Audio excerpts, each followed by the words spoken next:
And they're users like me, who want a powerful device. And being a power user, Power on the go. I need power on the go. I like power on the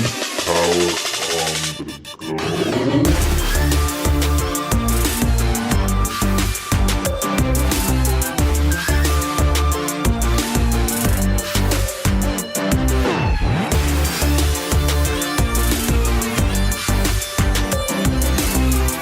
What's going on, guys? My name is Rajeev Kugan, and thanks for checking in. I feel like my intro summed it up for you guys, and you probably have a great idea where this video is headed. My goal here is not to give you a spec review. It's more to give you my experience and how I could potentially help you make a purchasing decision. Now, of course, this is a $1,500 device. So it can either be a power horse, or you might be paying for more than what you need. The Note series always felt like a premium tiered flagship phone.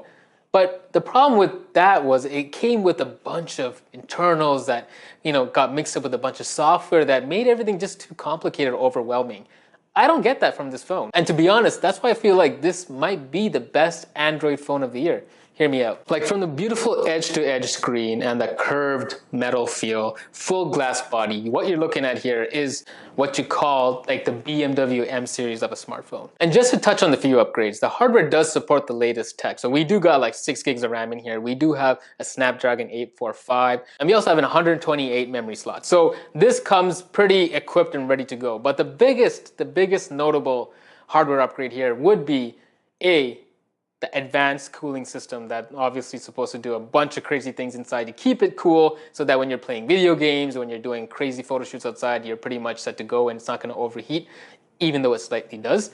And obviously the 4,000 milliamp battery that keeps you running a full day. For what it's worth and what you have in here and how the screen quality is, I think a full day use is pretty awesome. I'm here doing slow-mo video shoots. I'm here playing Fortnite. I'm listening to music, the speaker's great, and I'm still getting a full day use. So the Galaxy S Pen. See, I'm not a stylus kind of guy. I never owned a Note before in the past because I would never use this. But for those who do love it, this comes battery powered. It charges in 40 seconds, and the biggest feature for me is the click. You hear that click? That click pretty much enables you to do many things. The one that works for me the best is being able to take a selfie with a click, and double click to switch the camera mode. So to be honest, it's going to be different for each person, and I feel like there's a use case for each person, but I think it does its job very well for what they've done here. Like, they could have obviously added this feature 3 versions ago, but they have to keep it for something new, right? I mean, they didn't do much here from the S9 Plus, so they had to keep this for this time around so they can focus on the S Pen and say it's a revolutionary change. So I give it to them, and I don't give it to them, right? Because they could have done this before. So the camera, it's using the same internals as the S9 Plus. So we probably won't see much difference in the hardware, but there has been minor changes in the software. So overall, I would say it has been improved because they have seam optimization, they got flaw detection, and they have added a 0.2 second increase on the super slow-mo. To be honest, I hated the one on the S9 Plus. We shot something, we missed it.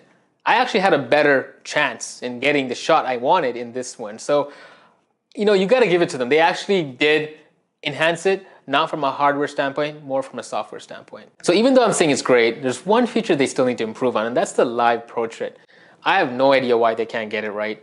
It still is subpar compared to the iPhone X. I'm still not getting the shot I want. But when I actually click on the wide button, I actually feel like I'm getting a way better shot.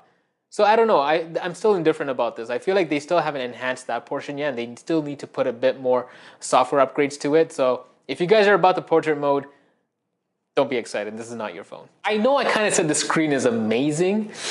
Here's one thing, if you're the type of guy who likes to take 4K videos and take amazing shots and you look at your phone and you want to edit them, just be ready to be deceived. This device makes it seem like everything is super vibrant and super punchy as if you're watching a new QLED Samsung TV, but it's not. Because when you compare it to a phone next to it with the same actual content, it feels like these guys are deceiving you the way it looks. But on the flip side, everyone's Instagram feed looks kick-ass. So last but not least, the price. It's the last item on the list because, you know what? I feel like in the market today, with all these competitors dropping great phones at such a great price, 1,299 Canadian is a little bit too pricey. Now, it is worth it. I'm saying Samsung, it's worth it because the amount of stuff you put in here, it makes sense. But for the average consumer or even a power user who has access to phones for 800 bucks, I really can't see myself spending $1,500 after tax for yours. But for those who've been waiting for the Note 9 and saving every single penny because, you know, the Note 7 blew up on them and they wanted this phone so much,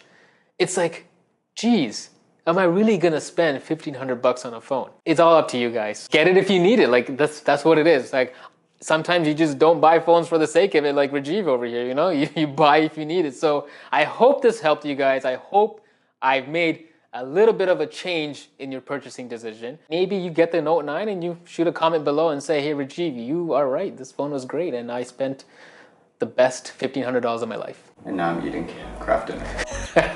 That's it guys, that's the Galaxy Note 9 review. Thanks for watching it. Obviously if you have any questions, drop a comment below, hit the like button, and of course hit that subscribe button. It's somewhere here, you'll find it. That subscribe button, like I said, it does a lot. Not only wakes me up every morning, you know, feeling good, it also pumps me up to come in front of the camera, get Lucas involved, and get over here in the studio just to shoot a video, because you know, that's what we do, right? That's what creators do. So I hope you guys, you know, stick around for more. I got a really cool video coming up next, and there might be another giveaway.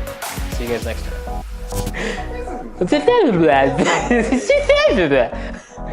So the S9 Plus. It's the last item on the list, and I gotta say, as much as it is worth it, it's kind of pricey. Interesting fact. Lucas thinks this looks like a candle, and I think it does. He's convinced me this little tip is a candle tip. My name is Rajeev Kugan, and thanks for checking in. You probably have a better idea Than you do.